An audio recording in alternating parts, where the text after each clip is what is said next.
hosted by four-time Emmy-nominated producer Frank Pace, with retired New York City firefighter and Vietnam vet Billy O'Connor.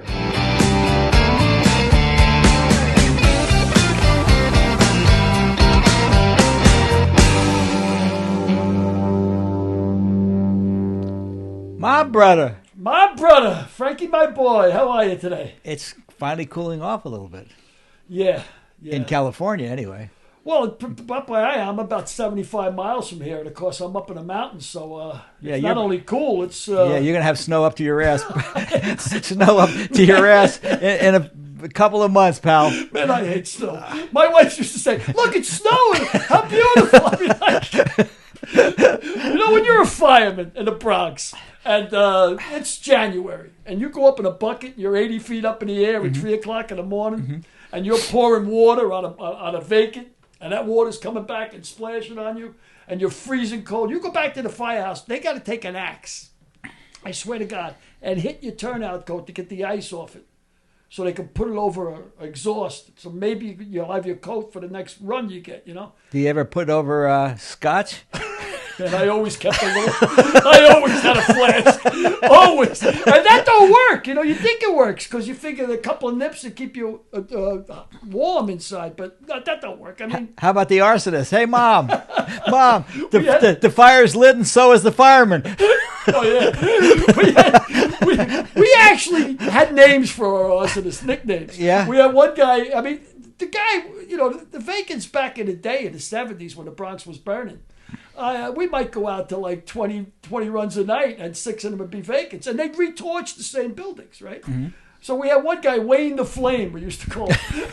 He knew us by our first names. I mean, it was entertainment for him. There was another guy in Harlem, Gasoline Gonzalez. We had nicknames. But this guy, Wayne the Flame, we'd pull up and he'd go, hey, Billy, how you doing today? How you doing, Wayne? He'd be there all bright-eyed waiting for the inferno, Yeah, but you just hoped that he never walked into the bar. Yeah, I would have beat his brains out. I hate cold, man. And my wife, she's from California, so she thinks it's like a great thing. I'm like, you don't understand. It's a nightmare. I mean, I used to go out and shovel like 2 feet of snow at 4 o'clock in the morning so you could start your trek into the firehouse, man. And you know what?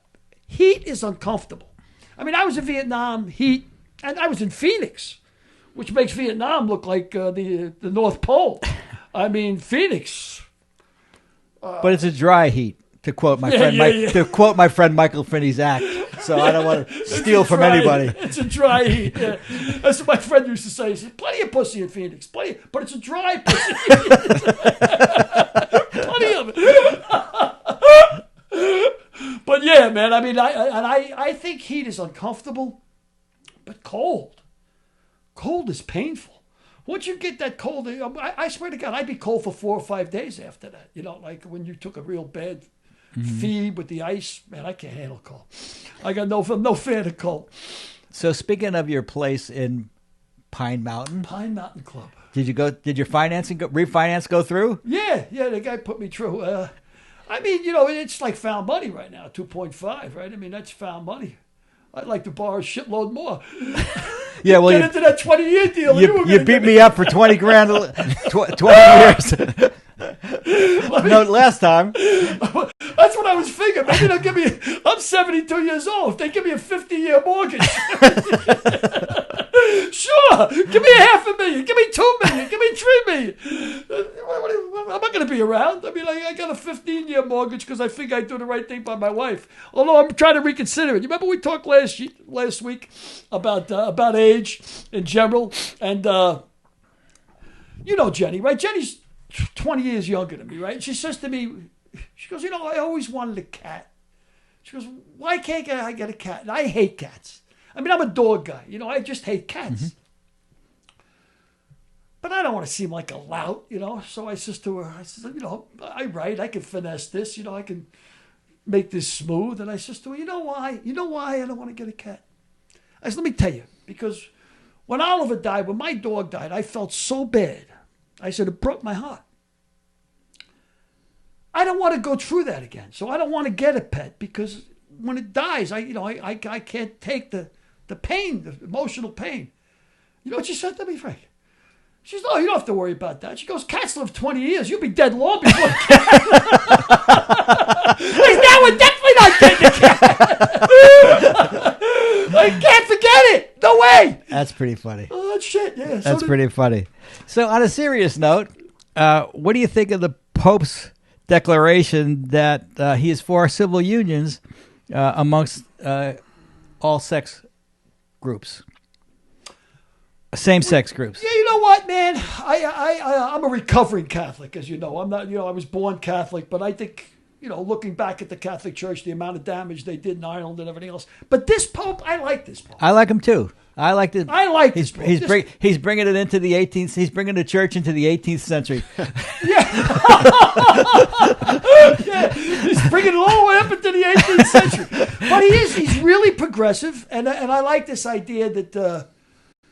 He's not.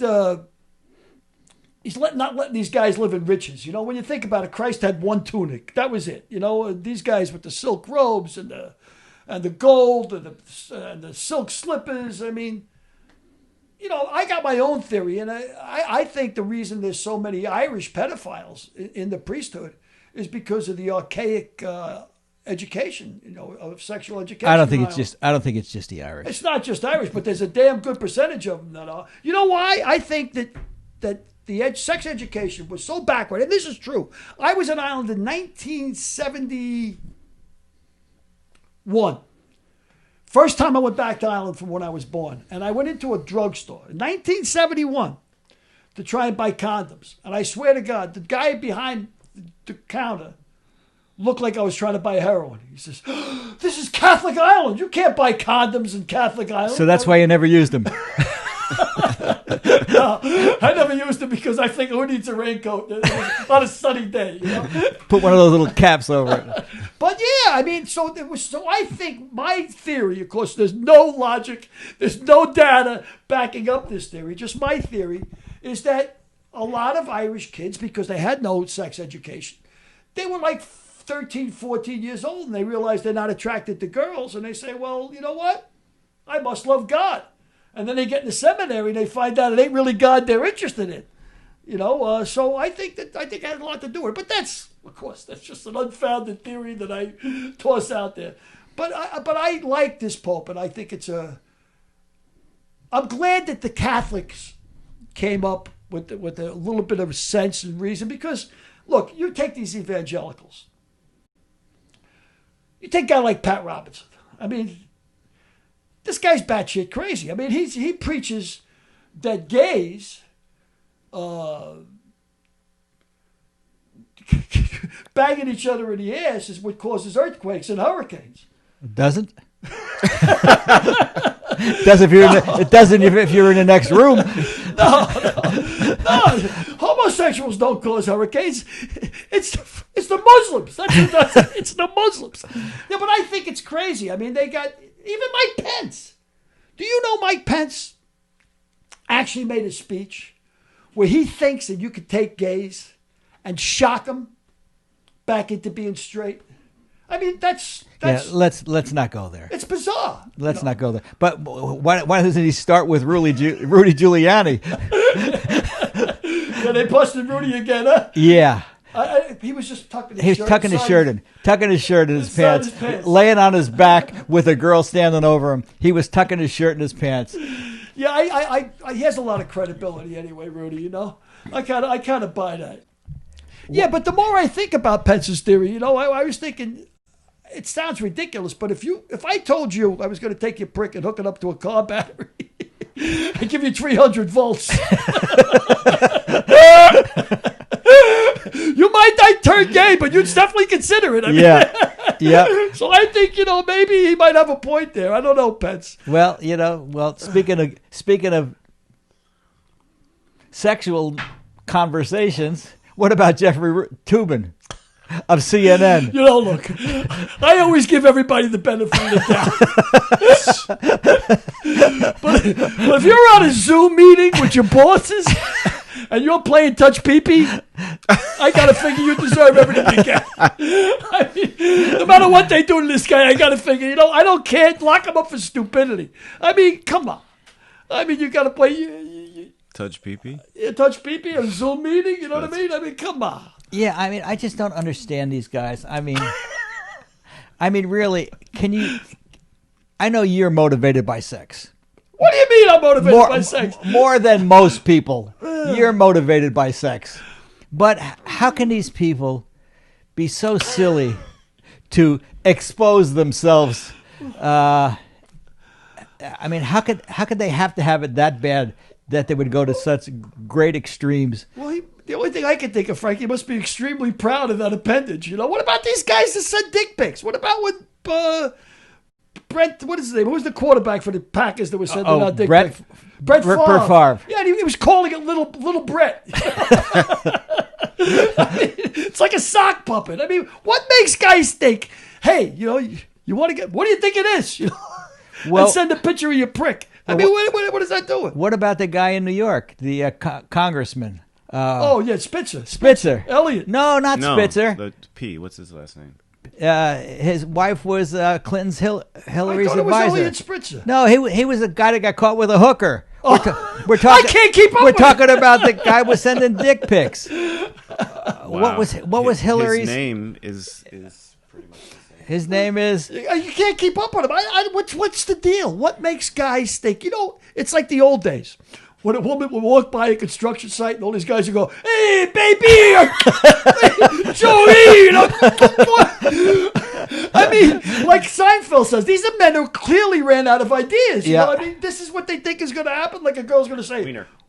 Anthony Weiner. Anthony Weiner. And we should have remembered that name. Yeah. Totally. I mean, Weiner. I mean, we definitely should have remembered that name, Anthony Weiner. Yeah, I mean, you can't keep up with these guys. I mean.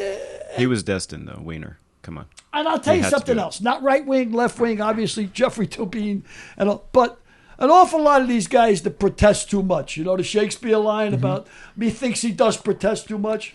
Most guys that really, really want to beat up homosexuals or protest against them it's a genetic thing. It's like having blue eyes. You want to persecute a guy for being short, for being small, for being tall.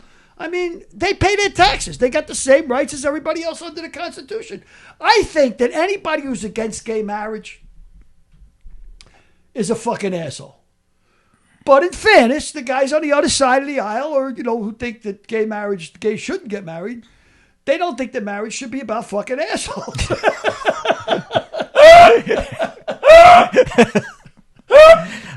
So we'll give them a bye, But I'm happy about the Pope. To get back to the original question, I'm happy about the Pope being progressive the way he is. Yeah, I think he can do a lot of good for the church. Because the church, you're right, bring them into the 18th century. 18th century, yeah. Yeah, because they're living. It's tough to ask anybody to be a firm believer when you see all these medieval ass rapists in Boston and everything else, and the church covering it up. It's really tough. I mean, to bite into that. Well, on a happier subject, fucking Amazon is finally getting the books out. Yay! Because they're clamoring, Amazon. They're clamoring. Pay attention. The clamoring is going. I just got my notice. I looked at the email that I got because, like you suggested, we each ordered a book to see how fast it came and where. Exactly. So, but a lot of people have gotten them already because they have them in stock. But they got them from Acclaim, right? No, they got them from Amazon. Amazon said to me today, they didn't say to me, they sent me an email. We don't talk directly, me and Bebos. We're used to... Bezos. But, so they told me October 31st. Yeah, they told me October 27th. So that's good. So that means by next week... Everybody should have books. And then, of course... except for the people that couldn't buy books because it said temporarily out of stock. But it doesn't say temporarily out of stock now. It says it'll be delivered on October 27th. So I guess once the books gets out and people start reading them, we'll be doing all the major talk shows. We'll be doing Oprah and everything else. Once people realize it, they'll say, "Look at this thing is." We'll be doing Charlie Rose. Charlie Rose. We'll be doing. I don't think Charlie can do Charlie Rose. We'll be doing Mike Wallace. Yeah. We'll be doing Larry King. Yeah. We'll be doing every show that's not on the air. Didn't Charlie get busted too? Isn't Charlie Rose not on anymore because of? Of course not. That's why I said it. Yeah. I'm just checking. I mean, he's not. Mike Wallace is dead. No kidding. Yeah. He's still dead? He's still dead. How the hell can we be on with Mike Wallace? He's no longer with us. I didn't know he's still dead. No. Yeah, I thought he made a comeback. No, who knows? That's his son. That's an old Bobby De Niro line, right? Did you kill him? What do you mean? Is he dead? A little bit. Yeah, he's a little bit. Yeah, he was a little bit dead when I left him. It's like a little bit pregnant, you know? But, yeah, I mean, they pay taxes, man. I think gays got the same rights as everybody else, legitimately. I mean, come on. You're going to let people that don't pay taxes make laws to restrict them? Oh, I can't go there because I was going to go to having a Chinese bank account and paying more taxes in China than you pay in the United States. But we don't want to do that. We don't want to go. We don't want to do that. If we were, we would, but we're not, so we don't. So what else? I don't know, man. I got a couple of, bad news from New York type deals. A couple of guys not doing well. It's the same old shit with the firemen. It's sad. It's like, this guy was at 9/11. He's not doing well. So I count my blessings, Frank, every day. You know what I mean? I mean, right now I'm as healthy as a trout. I got the blood pressure pills and shit like that. But other than that, and you don't need the blue pills. Or do you? Are you kidding me? Blue pills. I get mine from China, right? Because I think I don't know what they charge you for blue pills. For the blue pills in America, but I get them from China. They charge me $1 a piece, and I get 100 milligrams. I get like the strong boys, and I eat them like M&Ms. I mean, I got to tell you, I eat them like popcorn. Then there's nothing wrong with my prostate. I think I can hit a bathroom from my bed. Without getting out of bed, I could probably just do a stream. That's too much. That's way too much information. But I eat those things but the thing is, these people from wherever I'm buying them from in China, they must call me 10 times a day. I said, you just sent me 100 of these things. I said, what do you think, I'm running the whole house? Give me a break. Give me a couple of weeks. Give me a month. Give me a year. But yeah, I eat them till my hair gets stiff. I eat them like I look like Don King. Pretty funny. Pretty funny. I eat enough to give all of us in this room a stiff neck. Forget about it. I eat them. Pop them babies right down. 100 milligrams, no problem. And then, and I even asked a young kid one day. Guy was like 26 years old. So for me, he's a young kid. Young man, I guess. And I said to him, you eat Viagra? I said, what are you kidding me? Why would you need Viagra? When I was 26 years old, I said, peanut butter would get me hard. I mean, if I took oxygen. The thought of peanut butter would get you hard. Yeah, I said, what are you? He says, you know why? He says, because why not? It's there, it works. And I guess they're all paranoid about having a failure. We used to call it in our day a failure, now they call it erectile dysfunction. Erectile dysfunction, right. We used to call it a failure, right? The guy had a failure. We used to call it Ed. If we had ED when we were kids, we'd call it Ed. So that every stiff in the neighborhood who is named Edward would have a bad nickname. Yeah, I don't know if there's any young people out there looking at watching our podcast that we might be kind of dated. But if you are young people out there, let me give you a piece of advice. I've had a lot of failures over the day. It's just things that happen. When you're enough women, you're going to have failures. But don't be a schmuck. Don't sit on the side of the bed and give that old line. I don't know what happened. It usually works. I'm not gay. Screw that. That ain't helping nobody. Shift the guilt. Do what I used to do. Blame it on her. Are you kidding me? I seen 1,000 of those things. Let her sit on the side of the bed and weep. Take some advice from me. An old timer. Well, we've certainly veered off course today. Oh, yes, we did. So, Billy, we're fortunate today to have a daughter of Old Ireland with us, a Pulitzer Prize-winning author, Mary McNamara from the LA Times. What do you think of that? Well, I'm astonished. I mean, just to talk to a Pulitzer Prize columnist, I got my journalism degree at 62 years old, so I really didn't expect to be a cub reporter. But I'm delighted. You can be Mary. My name is Billy O'Connor. My name actually is William Patrick Michael O'Connor. Well, I was born in County Cork. All right. Well, yeah, we're Mayo and Leitrim because I'm a McNamara who married a McNulty, so it's all the way back. County Mustard, as we used to call it in the neighborhood, County Mayo. I come over here when I was young, of course. It was 1950 by boat through Ellis Island. Oh, wow. So I'm... You're legit. I'm legit. I mean, the whole deal. What are you doing here if you have an Irish passport, man? I'd be over there. Don't think I didn't renew it either, Mary. I definitely renewed it. And my daughter is asking questions all the time. Yeah, no, she totally. I mean, we tried to do it, but it's my grandparents, or my great grandparents. So I'm one removed. That's what I was going to ask you, what generation you are. Yeah. But I'm thrilled that you came on the show today. Just absolutely thrilled to meet you. You have no idea how happy I am to see you. I'm excited. And I read some of your columns, and I love the way you write. I mean, you got tongue planted firmly in cheek as you're going through really acerbic stuff. These days, you have to have a little humor. I think you have to have a lot of humor. For sure. So, Mary, what made you want to get into journalism, or how did you get into journalism, or did you stumble into journalism? How did you do that?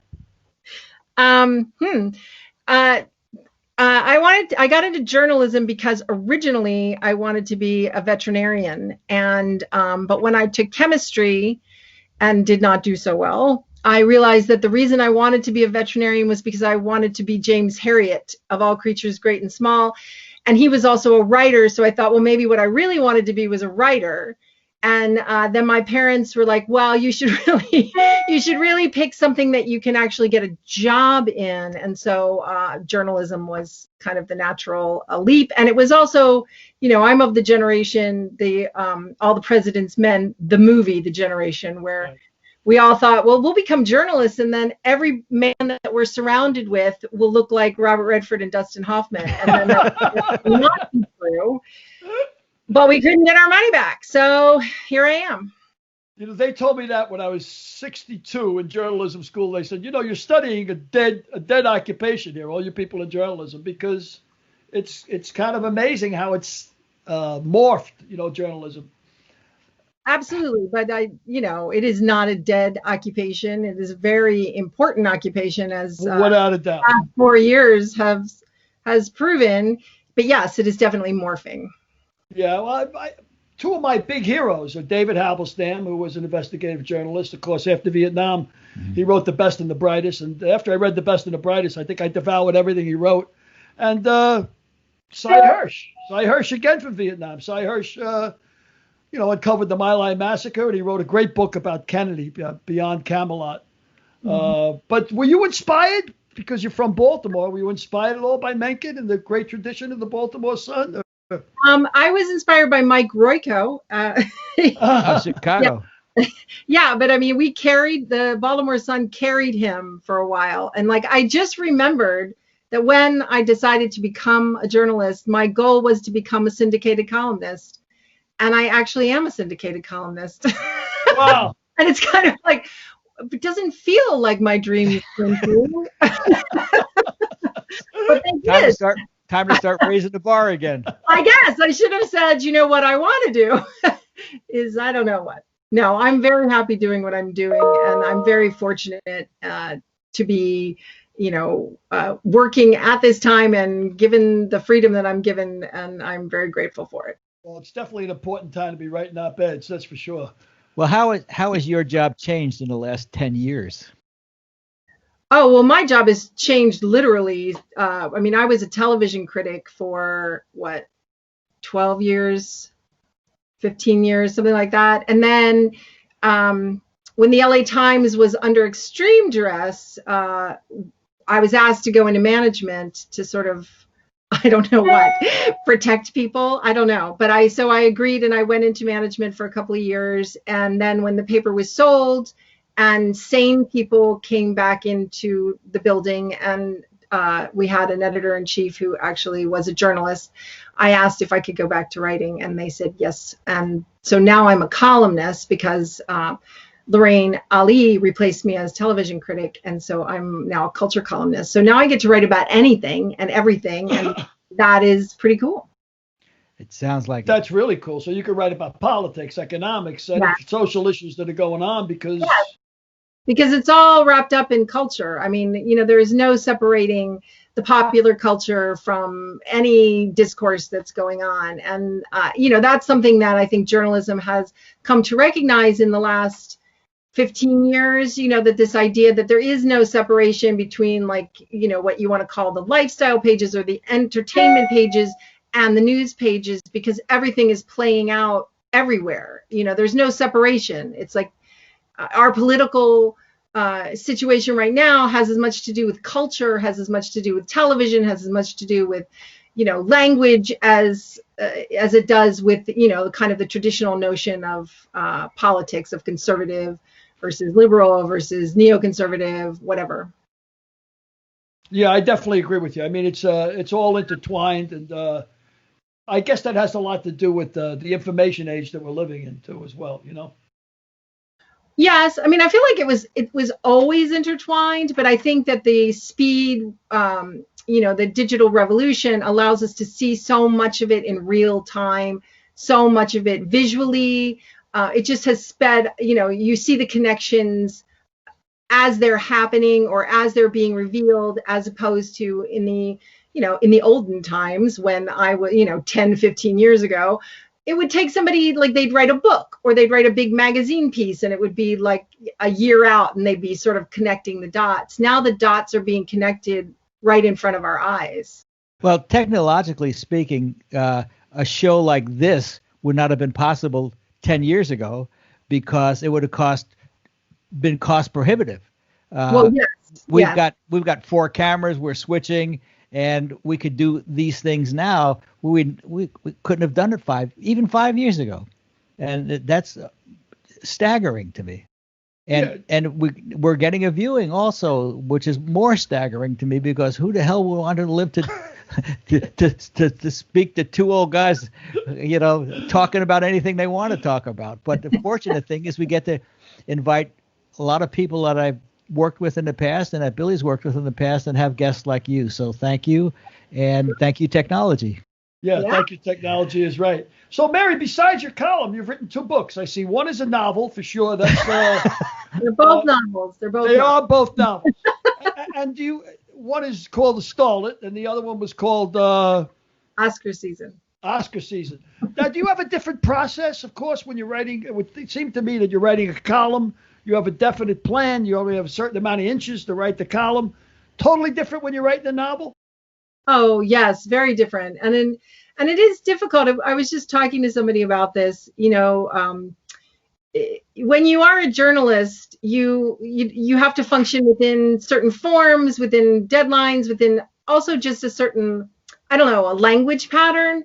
And you develop a voice, if you are a columnist, and then to kind of turn all that off and try to write fiction it's really difficult, because for one thing, and it's really funny to watch my journalist friends who either are starting a novel or starting a work of nonfiction, you're not done in a few days. It just goes on, and it's like you're not even done in a few months. I mean, obviously there are plenty of journalists who work on pieces for months.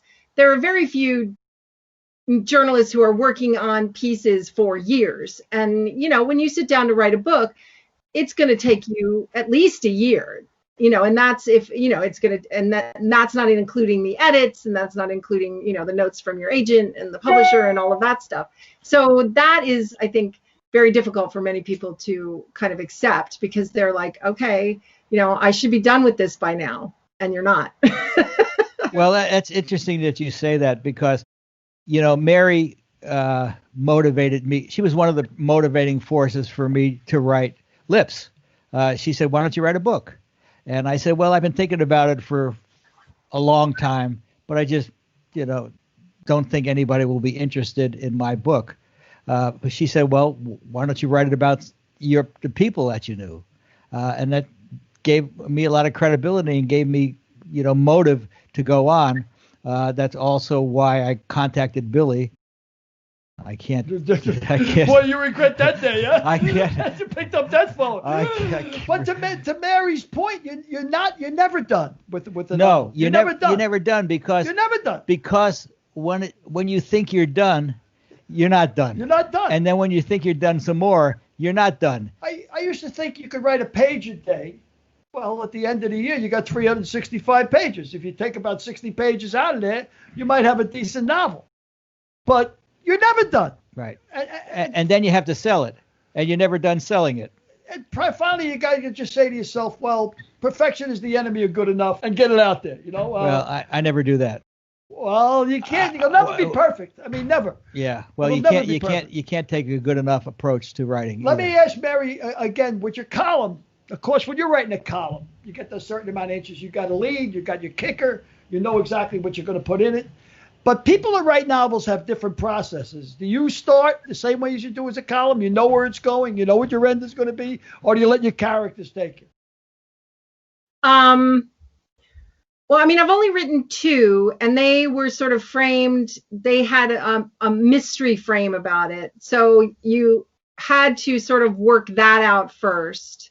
And yes, I think when you're dealing with that kind of a story, you really need to have your ending first, and you almost work backwards, because otherwise you're gonna if you have something that absolutely has to happen at the end or has to be revealed at the end, then you have to work backwards. I don't know that that's true with non-crime related or non-mystery related stories, but everything changes. And I mean, even when you're writing a column, you sit down and you think, I'm going to write this. I have it, this is what I want to say. And I would say like 60% of the time, once you start writing and you're having this ongoing conversation with yourself, it changes, and maybe not entirely, but like sort of the focus will change, or examples will come to you and you're like, oh, well, wait, maybe that's the point. And when you're writing a novel, if you have characters that you believe in, they will change the book, because, as you're writing a scene, you'll be like, well, she wouldn't do that. The thing that I thought, 5 weeks ago had to be done. This character that I built wouldn't do that. So now what is she going to do? What would she do in this situation? So it's kind of a much, it's more of a balance, because you are like sort of having conversations, not just with yourself, but with these characters that you've created, who should, be alive in your mind, because if they're not alive in your mind, you're not going to be able to bring them alive on the page.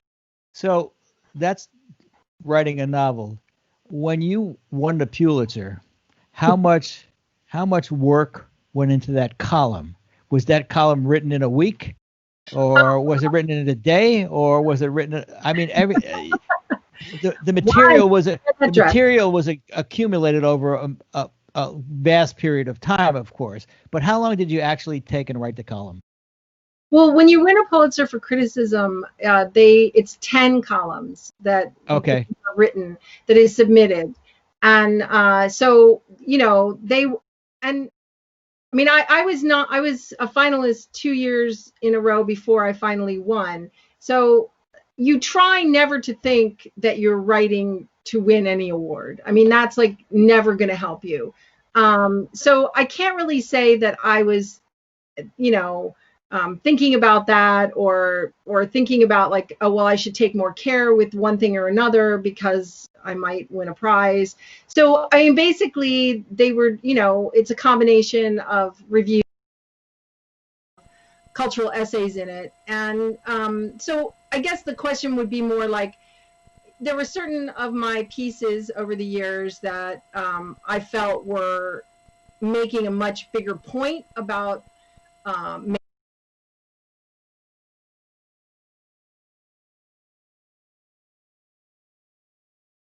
how television was changing our culture.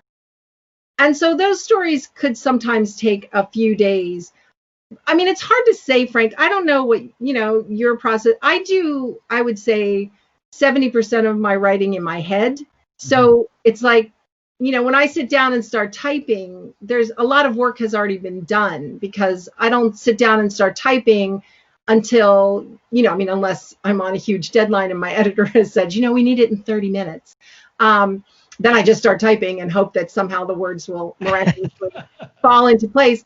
But, until you have a lead, until you have like maybe a key phrase that you're going for, until you have to get yourself emotionally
because then you can find out, well, maybe you don't have anything to say. Like maybe you had 3 great lines and it doesn't mean anything. And now you got to go back to the drawing board. But maybe it's also you've gotten yourself so caught up in how you're going to say it that you've forgotten what it is that you want. What is the information I want to exchange with my audience? Like start with the really basic thing. And I find that saying it out loud sometimes helps, And you're always getting in touch with your inner self. You were talking before about, it's already written in your mind, 70% of it. So it's constantly about trying to get in touch with your inner self. I find if I'm in the shower, if I'm driving around, an idea will hit me, and I just write down 3 words to say, don't lose that idea, But it's so helpful, man. I miss it, I've written stories stuck in traffic. And I wrote this piece about how I actually miss my commute, which all I did was complain about my commute when I had a commute. But that time, exactly what you were saying, Billy, it's like you're just, it's a very specific place to be in your car where you're doing something, but you don't need to, you don't, especially when there's traffic, you don't need to pay that much attention. And you've got this whole thing going on. And I miss that time because I know Mary's a big fan, or had been a big fan, of Murphy Brown, and you talk about traffic. The idea for the original pilot of Murphy Brown came to Diane English when she was stuck in traffic on the Ventura Freeway, and between where she lived in Malibu and by the time she got to Warner Brothers, she had flushed out the entire outline of the show. So that's what traffic will do for you. Yep. Yeah, I'm a big fan of that. I think you get your best ideas in the shower or when you're walking along. It just serendipitously it comes into your mind, and you just write down a couple of things to keep it in your mind. So, Mary, how do you think that COVID has affected Hollywood today? You mean besides shutting it down? Well, it's now gradually opening. Gradually opening, but yes. I think will it has it changed forever?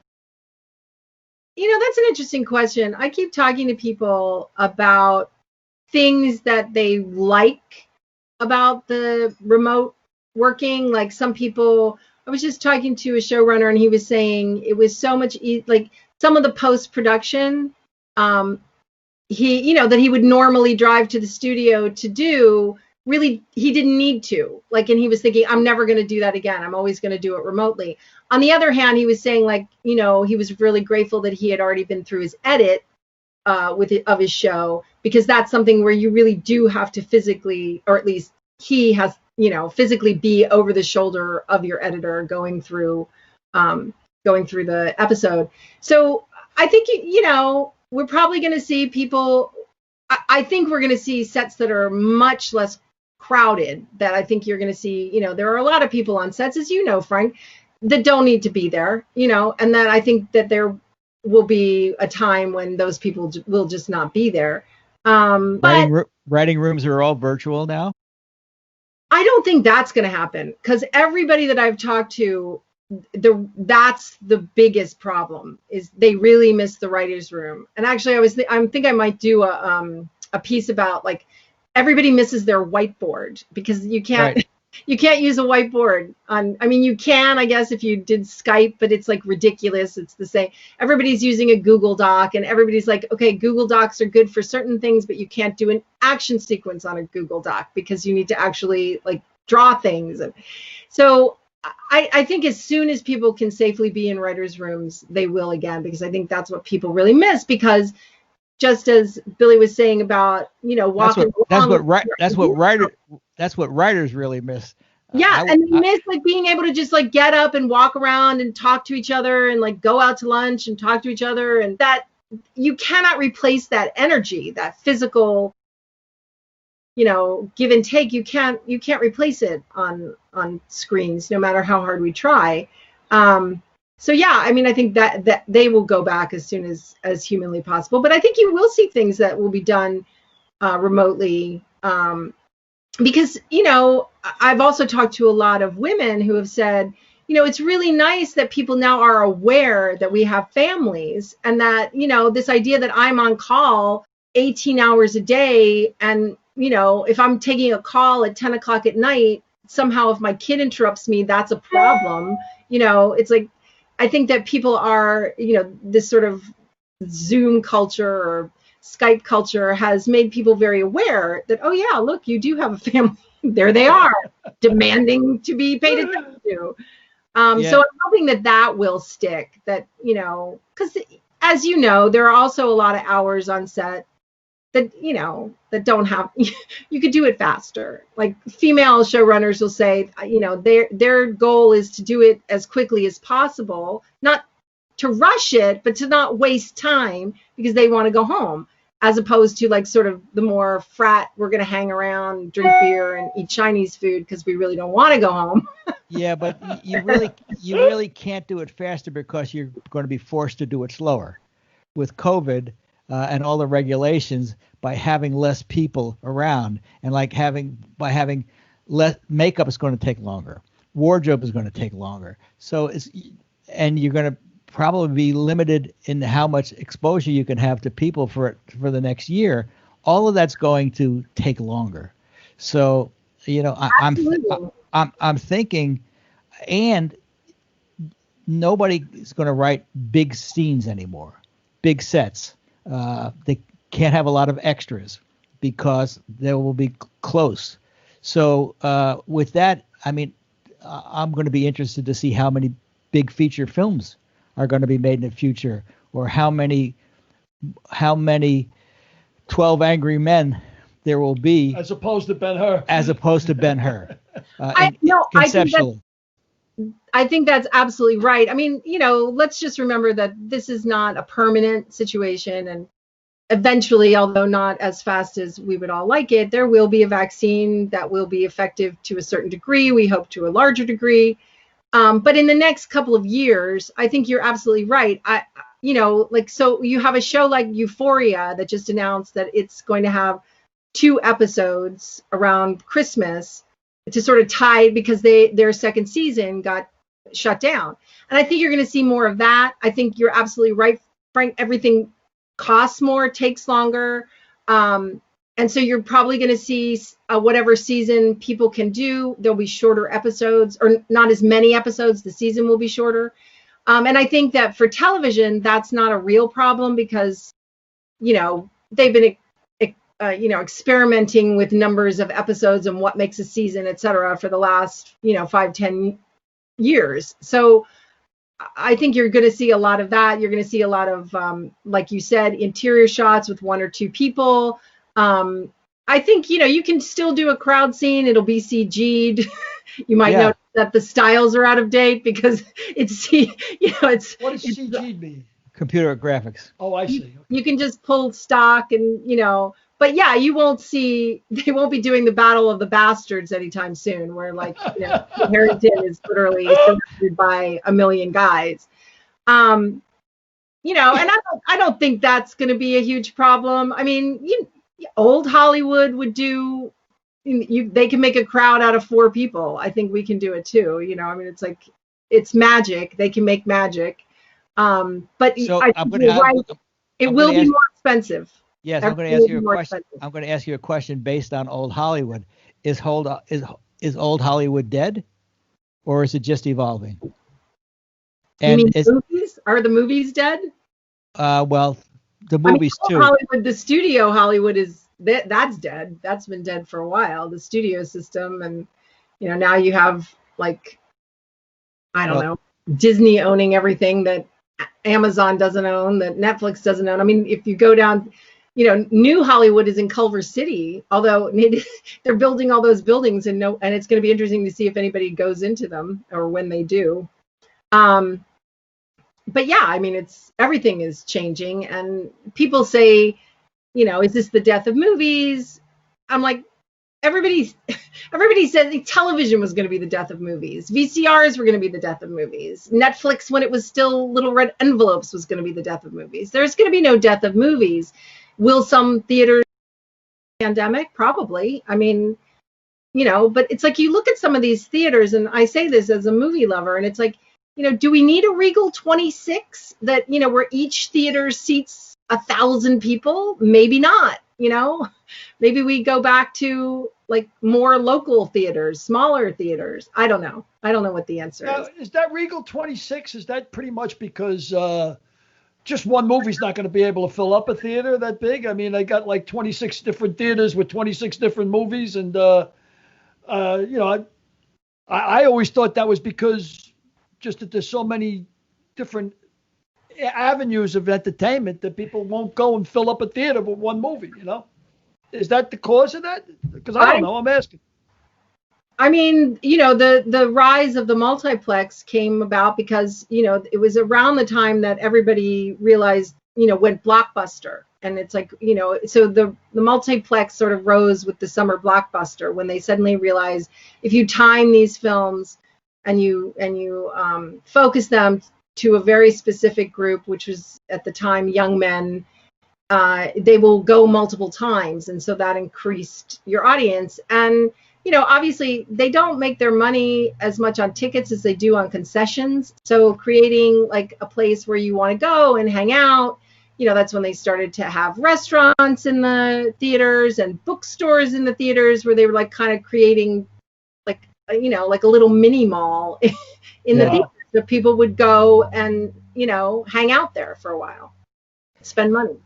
Yeah, Brian Robbins, who was one of the stars of Head of the Class, who's now the president of Nickelodeon, told me that he felt that his research showed that 90% of young people watch television, watch movies on their phones now, and that was very eye-opening to me, because we spend so much time as producers concerned about the look and the lighting and the cinematography and everything else. And when he says 90% of the young people are watching movies on their cell phones, that's a shocking figure.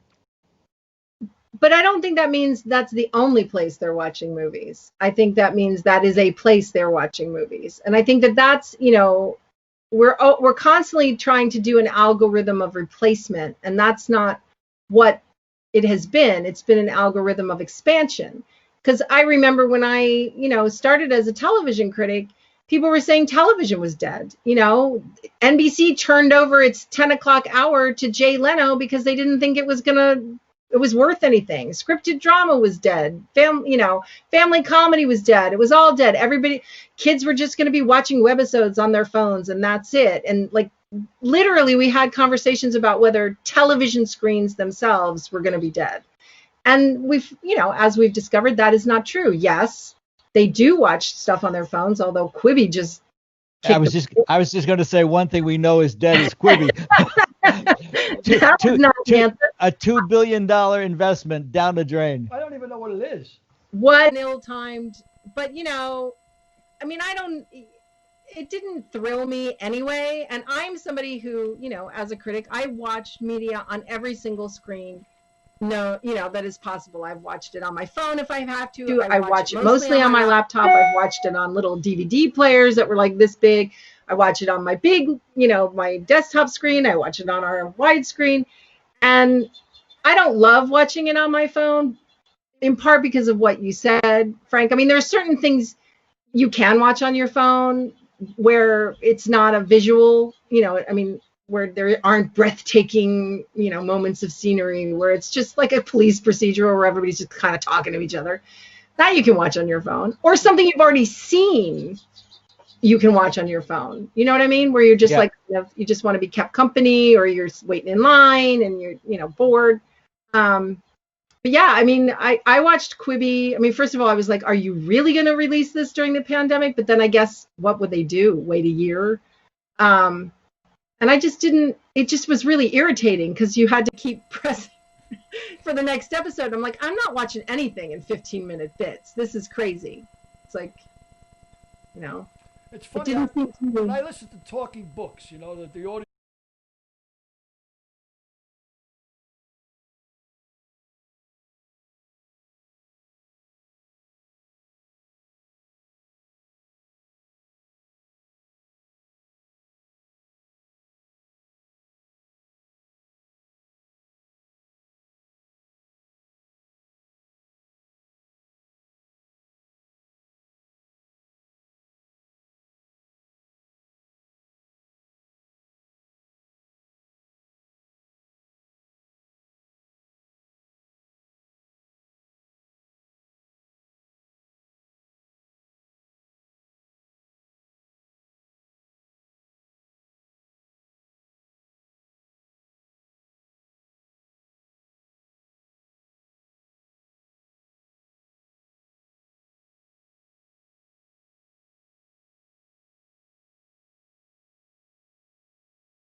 It's like, all that scenery, and it just feels close enough that I identify with it, but not so close that I feel like they're talking about me. You know what I mean? It's just very comforting. Oh, Call the Midwife, I watched like all the way through.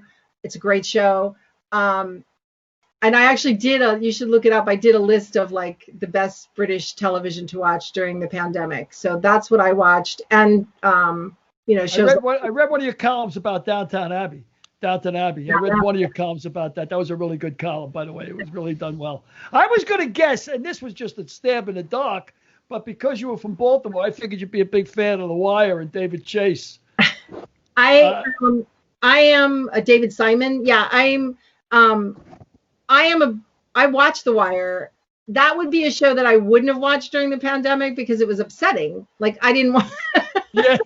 I wanted to be stroked between the eyebrows. I wanted to be petted. And then I finally, now I watch some of the new shows. I'm trying to think. Now, whenever anybody asks me, years of what are you watching, and like my mind just goes absolutely blank. Which is crazy. I just watched What the Constitution Means to Me, which is available. I think it's on Amazon or Hulu, and that was really good. I just watched the Chicago 7. I found it surprisingly good. And then I realized it was Aaron Sorkin, and I said, well, of course, But the cast, the whole thing was really, really good. And I lived through that because I'm 72. So, I was around when that was going on. I haven't seen that yet. Very good. I can't recommend it highly enough. It's really good. But let me ask you another question to go back to. You said when you win a Pulitzer Prize like you did in 2015 for criticism, it's a collective body of work. You have to submit at least 10 pieces. Did you find that when you were nominated in 2013 and 2014 that you felt your work was every bit as good then, or it was even better than when you won the Pulitzer for? Because I mean, that's a valid question. I would think that, art is so subjective that some people will say that's the best column she ever wrote, and somebody else will say, no, this is the best column she, et cetera, et cetera. Well, yeah, it's really hard, and criticism is such a wide, it's like comparing not just apples and oranges, but apples and kiwis and apples and cars. I mean, it's just like there's so many different kinds of writing and criticism, writing about certain things. I was the first television critic to win in 30 years. So there was a part of me that kind of like, we need to overcome this snootiness about television. And I felt like that was something that, I was battling. It's like it's not as fancy as architecture or art or whatever, which is in no way to denigrate people who won for those things. Because, once you get, it's like the nominees list of anything. It's like everybody here deserves to win. Like there's no, it's just a question of subjectivity. But so I was very pleased. And then the next year after I won, Emily Nussbaum from the New Yorker won for television criticism. So that was pretty cool. And I felt like, they had overcome their idea that television wasn't worth writing about, that it wasn't an important subject matter. And that's what was frustrating to me at times, not connected with the Pulitzers, because it's like, yes, it's hard to, find out you were a finalist and you didn't win. You'd much rather win. But, it's like, just as it's hard to know that they nominated you and you didn't even become a finalist, that's always hard. But it was just, I did feel like the culture was not taking television seriously. And I spent many years writing about like why this is important. And then finally the culture caught up with me. So that was good. That was good. So, Mary, let me ask you, do you think, I don't want to bite the hand that feeds me, but do you think the proliferation of self-congratulatory award shows in our industry is a little too much? We have more award shows in our industry than any other industry combined. Well, it's kind of like, well, what would you get rid of? Would you get rid of Globes, which is essentially the Emmys and the Oscars combined? People's choice would be my first pick. People's choice. It is really interesting how that kind of, and I was working in entertainment, and here when it kind of became more and more important, and some of it is just economics, so many people if you take the Oscars, the LA Times for a very long time did the biggest Oscars coverage of any media. I think even more than like People magazine or something like that for years, because it was something that was happening in our city. It was something that was happening within the industry. So we would have these blowout sections, and we would actually, I remember some editors saying, we're doing too much awards. It's too, we're making too big a deal out of it. And we would always argue, it's not that it's the Oscars, it's that it's Hollywood and this is Los Angeles. So yes. But then everybody realized, people are interested in this, and advertisers will pay to have ads against this. The movies will pay, the nominated television shows will pay. And so then, I don't like to be craven or cynical, but that's a lot of it. It's like it is a very profitable part of coverage. So when you had more people writing about it, then some of these shows, like, they just become more important. They become predictors for the Oscars or predictors or whatever for, not really the Emmys. But yeah, and now there seems to be a backlash. So it's going to be interesting to see what happens. The Oscars this year, I don't even know. The Emmys was insane. And it felt in a way more sincere because it finally felt like what it was, which is an industry awards, It's like we talk about the Pulitzer. You win a Pulitzer, it's a lunch. You're there for like an hour.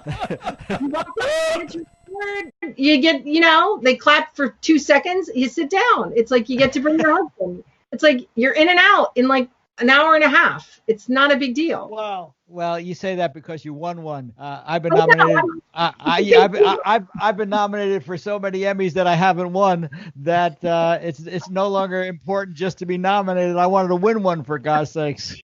Well, that's true. That is absolutely true. And I did feel like did you watch the Emmys this year, the streaming Emmys? Yeah. And I felt with one eye closed. I things about it that I kind of liked, but what I did feel bad was because of the nature of, how they were doing it over Zoom, they spent even more time on the faces of the people who hadn't won than they do during the telecast. And I feel bad about that. I mean, they always show, like they pan really quickly, so you can see that the losers are clapping very nicely. But because of Zoom, they they were stuck on them for a few more seconds. And I thought, man, that would suck. I would totally have turned off my video. Well, you mentioned Euphoria. My girl Zendaya won for Euphoria, so I was really happy for her. That was amazing. It was moving. It's kind of it's just kind of amazing to me that they trivialize television, because I mean, I get that snobs would say, okay, television critic, this, that. But I mean, it is the center of our life in America anyway. I mean, it's like it replaced the hearth. It used to be people would sit around the fire and stare at the fire. Now, even if it's mindless, whatever on television, people can sit and watch 5 hours of television and not be able to tell you what they watched the night before. Right. I mean, because your mind, it's like the People magazine of entertainment in a way. You just sit there and stare at it. So what you're saying is what we do for a living is what would you saying is what we do for a living is white noise. White noise, yeah. No, but it's significant culturally in our society. That's what I'm saying. It's very significant.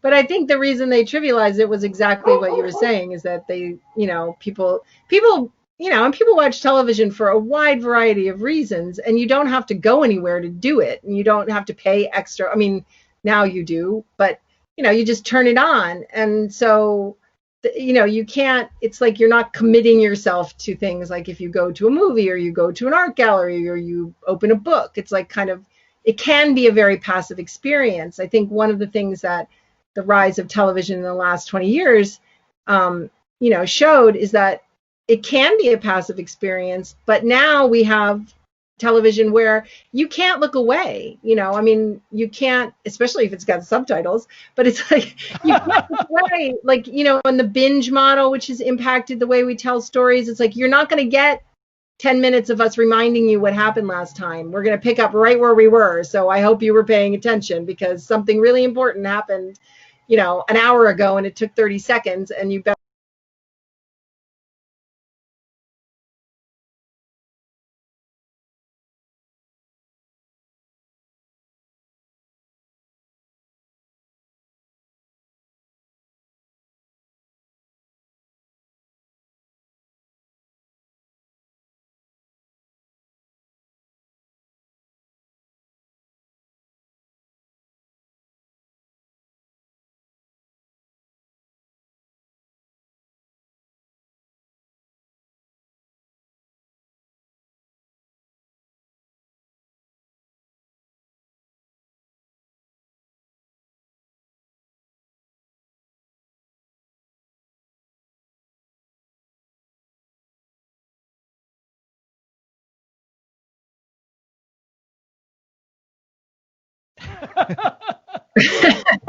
Speaking of that, I saw an article in the Times today. Where is it? It was actually a recent article.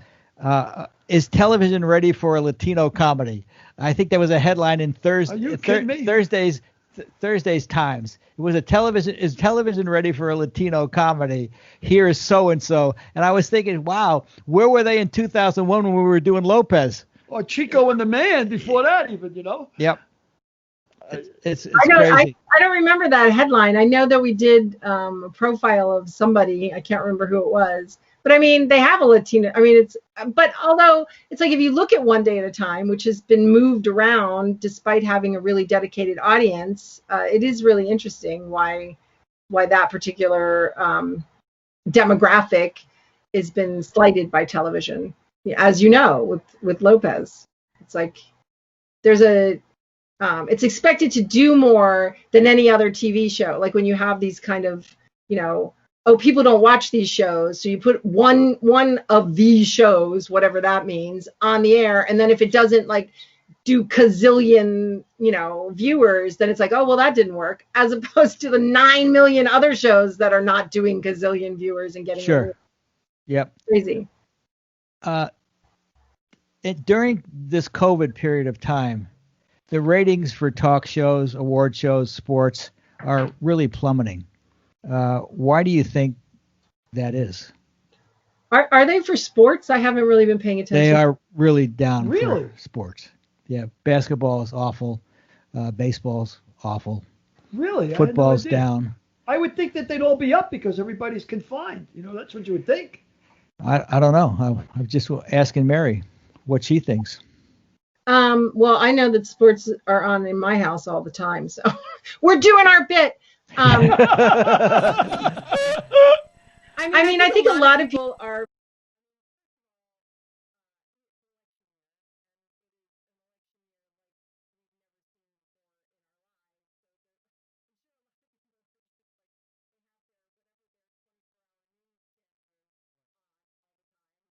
That's a good I point. think people are, they're also comforting themselves by watching. I mean, Netflix, I guess it's gone down a little bit this quarter, but I mean, their sales were through the roof, their subscriptions were through the roof.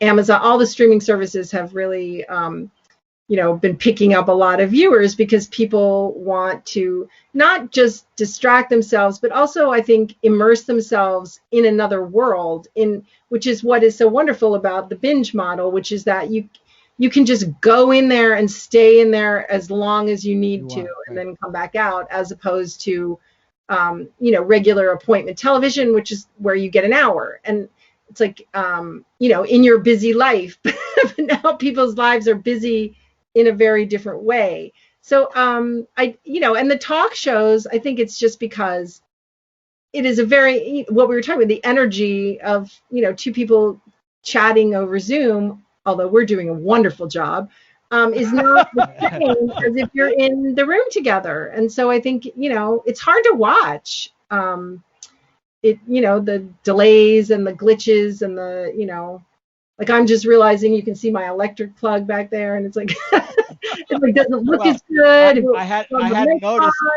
hadn't noticed, but thank you for pointing that out. Yeah, no, I think I'd get a 4 on Room Raiders or something because I'm showing an outlet. But yeah, so I think this is not a permanent state of things. But it can have permanent damage because people are losing money and people are losing jobs. And, I don't know what it's going to look like when we come out. But I do, people keep saying, oh, we'll never go back to normal, And I think that's, as Joe Biden would say, malarkey. It's like, you see how fast people went into the bars when California stupidly opened the bars in the spring. Yeah. As soon as people think it's safe or even remotely safe, or even not safe, if it's open, they will go back to the old behavior, and we will see, I don't think it's going to have as big a lasting impact as people seem to think it's going to have, except for all the people that lost their jobs and all the things that didn't get made, and all the, there are going to be studios that don't make it through. There are going to be businesses that don't make it through. Will they be replaced in time by new ones? Yes, but it'll take a while. So I know you're or have been a mentor at USC, and I was blessed to be a visiting member of your class, make a presentation to your class. What do you say, or what can you say? What advice could you give to students who want to get into journalism?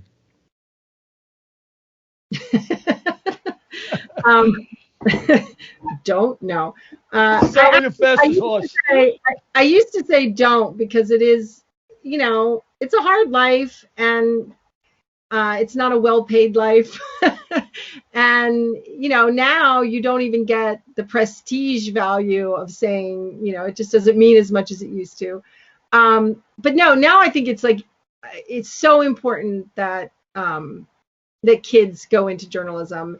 My son just graduated from the University of Missouri Journalism School in documentary journalism. And he, when he was looking at the school, he said he was afraid that they only taught print and he was, not going to do that. And I said, oh my God, honey, I think, it used to be print at the University of Missouri was 80% of the students. And now it's 10% of the students. And they have, wow. Broadcast, and they have, what's it called? Interdisciplinary, where you learn how to, use all the digital platforms. But I think it's really important that journalism thrives and that journalism schools thrive and that the actual basics of the profession thrive, because there are so many ways into the public conversation. As you were saying, Frank, here we are, we're sitting here talking, and that's great. But this is not this is a podcast and should not be taken as, as journalism. You know what I mean? And it's thank you. Many people can get a public platform, and talk utter bullshit, and the platform looks exactly like a platform from, a journalist. And it's and that's what is nerve-wracking to me. And even people who want to be journalists often are not trained in the very basics of journalism, which is that, you can't, we've had these conversations where it's you can't report somebody accusing somebody of something without going to the person who's being accused and getting a response. And I've had arguments where it's well, we're not making the accusation. We're just reporting what this person is doing. And I'm just when you put it in the paper, we are responsible Right. for that accusation. So we need to give that person, and it's things that were drilled into your head as a journalism student. And I'm not a big, objectivity is a myth. And there are a lot of things that were bad about the old model. But I think, the balance and the, find more than one source, and no, you cannot run a story with only anonymous sources, unless it's been cleared all the way up and everybody knows who's talking and why they're not going on the record. I mean, just those things I think are really important. And also just the basic of how you find good information versus bad information. I really, even if you're not going to go into investigative journalism, I mean, here I am, I'm a culture columnist. But I remember when I was in management and the Harvey Weinstein story, and I had several reporters who were working on, we broke several stories too. And I was so grateful that I had gone to journalism school, because I remembered how to do it. I remembered what you needed to do. I remembered, how far you needed to get before you took it to the lawyer. I remember how, and it's I think a lot of young people who want to be journalists and have gotten onto a platform, done really well, writing first person pieces, brought really fresh ideas and insights, which are really important. But they also need to learn, the difference between, journalism and your opinion. Right. Yeah, without a doubt. Right. I think Or memoir. The I difference would between journalism and memoir. with social media nowadays, you got so many experts and no degrees. Everybody's an expert on everything. It's and this rush in journalism now, because of all the different forms of journalism, to be first and not necessarily right. Get it right, and then don't worry about being first. There's the rush to be the first. That is a tough one, and that is one that I mean, I have to say the LA Times is pretty cautious, and even on an obituary, we're pretty cautious, and Tom died, everybody said that he had died about 6 hours early, and we didn't. We were the only ones that didn't have to pull back the obituary. And we were that's the worst, when you have to pull back an obituary. That's and sometimes I know our reporters get frustrated because we are very cautious. It's just, but we also haven't gotten caught too many times. by being wrong because we wanted to be right. And so there is solace in that. We've been scooped, even when we had the same information, because we were more cautious. And sometimes that's very frustrating. And but sometimes it's also like, well, thank you, Jesus, because as it turns out, something major was wrong.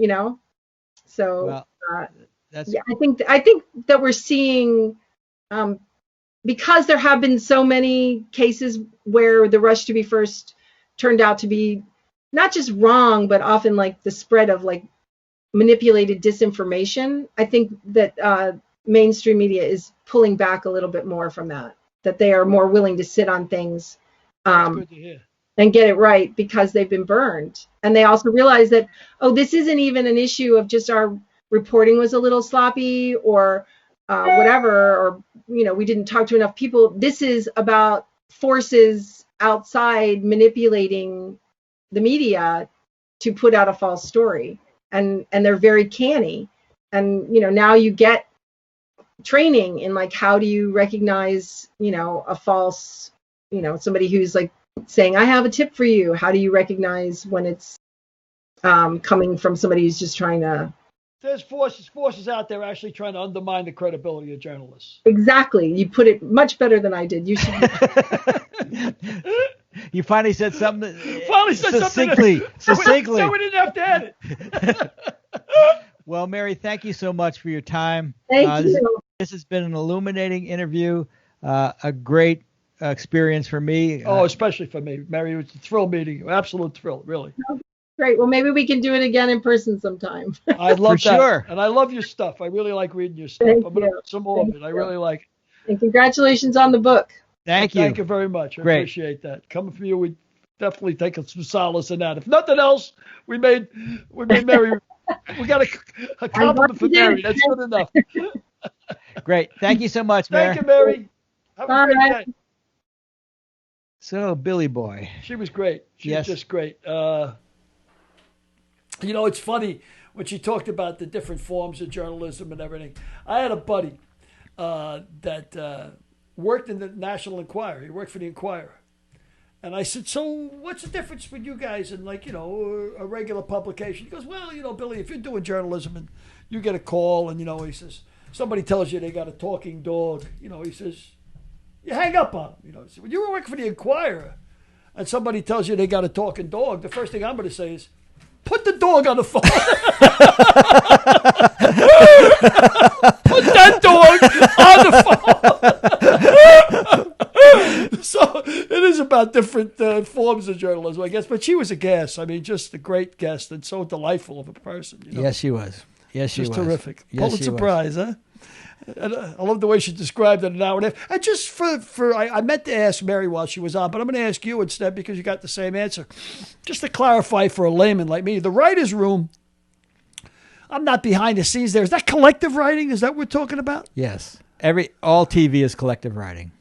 So they'll have 6 or 7 people in there you can bang it against, or 6 or 7 or 10. yeah, you can bang it around. Yeah, usually a writer is assigned a first draft, and then he goes into the room and everybody rips up the first draft and pitches new jokes or new directions for the stories until it's rewritten and written until the executive producer is happy with it, and then it goes down to the stage. So So it's pretty much like a group classroom when you put people in groups and bang ideas off of them, so they can bang it off each other. Yep, exactly. And Quibi is. I had no idea what that was about. I could see your face. I was like, Quibi. I thought it was like Hulu. I thought it was some kind of a... It was. It was like a Hulu, but they were like broadcasting 10-minute spots. And it was set up by Jeffrey Katzenberg, who was one of the Disney guys, and Meg Whitman, who ran for governor of California. Right, yeah, sure. And they raised $2 million to go off the air in about 6 months. Wow. So they were... $2 billion. $2 billion. $2 billion to go off down. I got a feeling that a couple of people got rich, but I don't know who, and I'm not mentioning any names. There's always a few people that get rich, Frank. Always a couple. Always a few. Unfortunately, I know 3 of them that don't. Yeah. Me, you, and Derek.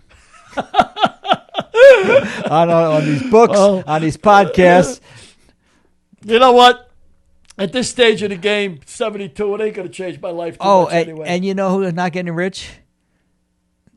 Nostradamus. Not me. Yeah, Oh, yeah. because your picks stink. That's 4 in a row now. Four in a losers. But I mean, 2 of them were bad beats. When you're up by 10.5 with a minute to go, you're supposed to win the game. So now No, they don't pay for grenades. That makes you 3 and 4. 3 and 4. Terrible. By What the are we way, gonna do? what am I? Oh, you're 4 and 1, I believe. Yeah. And you don't even look at the game. I don't even look at the game. Just get them tossed at you, and you're 4 and 1. That's fine. So, what do you got this week?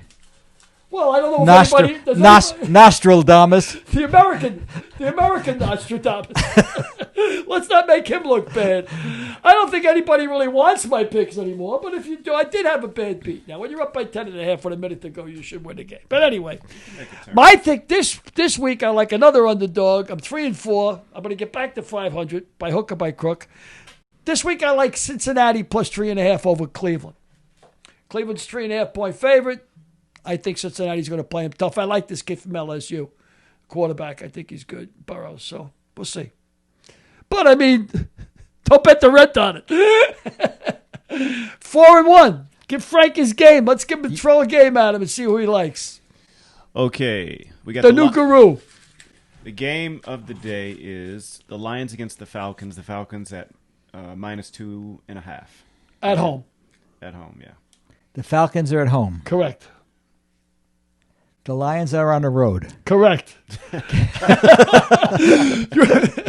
And Lions. this guy's 4 and 1. Listen to this. And he's 4 and 1. And I can't pick a one-horse race. I couldn't pick a winner. Did you bad beats last week? Did Atlanta blow a 10.5-point lead? That was the week before. Did Atlanta blow up a 10.5-point lead? Well, I'm going to go with the Lions. Wow. Surprised you like the Lions on the road. Well, I don't like a team that's 0-7 or whatever the hell Atlanta is. Who's got a new coach? I'm not going to argue with you. You're 4 and 1. I'm trying to break even here. But I'm 4 and 1. But I guarantee you, if I put $10 on each of those games, I'd be 0 and 5. You would have changed. You would have changed the course of history. Yes, I would have changed the course of history. So, well, I've already earned the nickname American Nostradamus, not just because of my 3 and 4 here. Not Nostradamus. Nostradamus, because your picks stink. Well, I always thought that that bottle of water was the stupidest idea I ever heard of. I said, that ain't going nowhere. And non-alcoholic beer, I said, that's the stupidest thing I ever heard of. So, yeah, I guess you pretty much can live or die on my picks. Yep. So next week, we have Chuck Dunbar and Ken Bentley. Chuck is the pro at Pebble Beach Golf Links, and Ken is the director of the Alternative Golf Professional Tour. So we'll do our Masters preview next week on Halloween. Halloween Masters preview next week. So I should brush up on my back swing or what? I should learn what I'm talking about when I'm talking about a little golf. Yeah. Okay. Good. Because I give him a few tips, right? Yeah. He's the pro at Pebble Beach, right? For sure. Long time pro at Pebble Beach. With that, you have anything else to say? No, my brother, just go out and get by. If these lips could talk, it's out there now, and no sense of clamoring. You might as well just get it satisfied, get it sent in the mail, and you won't be disappointed. I mean, we're prejudiced, of course, but I have a lot of people from a lot of walks of life have commented. Some of them I know, so I got to take a grain of what they say with a grain of salt. But some of them I don't know, and those are the most gratifying to me. The people that like it that never have met me or know me or know you. And they don't have to know either one of us. The characters in the book are pretty much household names. I mean, these are the people that you've come in contact with your whole life. Yep. Your whole career. So he hung out with a much better class of drunk than I did, apparently. Because the drunks I hung around with, I could write about all day and nobody knew. So with that, we'll sign off and say good day. Good day, and thanks for looking in. And tell your friends about a Mick, a Mook, and a Mike. Appreciate it. Goodbye, everybody.